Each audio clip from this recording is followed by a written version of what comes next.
Hello and welcome to a conversation with Musa Wa Laikipia. Like we promised in our last episode, today we'll focus in preparing you parents to talk about relationships, sex and sexuality with your children and more so the teenagers. The first step in talking to a child about relationship, sex and sexuality is to prepare yourself. You are not alone, and if you feel uncertain, many parents and caregivers also feel embarrassed. They feel uncomfortable or hesitant when talking to children and young people about sex and sexuality. Unless you're a professional or the other parents, they feel like you. One of the things that you need to do is to plan your approach. You may like to try these few suggestions. Number one, discuss the topic with your partner, may it be your husband or your wife or other adults involved in your child's parenting. Decide on a consistent approach. Whatever the husband is going to use,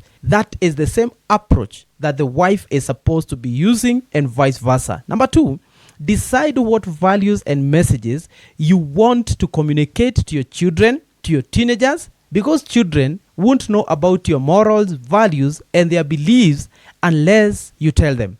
Then number three, be informed about current sexual issues. It is very important for you as a parent also to do a research to be able to understand on what are the current issues that are affecting our society as far as the sexuality is concerned. Then number four, remember the aim is to talk openly and honestly about the topic. Be truthful. Tell them if you feel embarrassed. Tell them if you feel uncomfortable in speaking or talking about some issues. And then number five, accept your child could have different views from your own. And this is very normal, parents. You need to accept that your child could have different views from yours. These children are in the generation of information. They can access information via internet, they can access information on the television, they can read the magazines, and all this information, it is at their disposal. And therefore, accept your child could have different view than yours. And then many parents may ask, what topics do I talk to my child and how? It is normal for young people to be interested in adult things like sex. You need as a parent to answer questions honestly and with as much information that is suitable for their age. If your child or teenager is asking questions, they are probably ready, know the answers, or probably they are ready for the answers. By the end of the primary school, for example, in our country in Kenya, young people should have a good understanding on how their bodies work and change as we grow, including puberty and how babies are made. Don't forget to discuss relevant changes in their, opposite sex as well, because the more accurate information they have, the less anxiety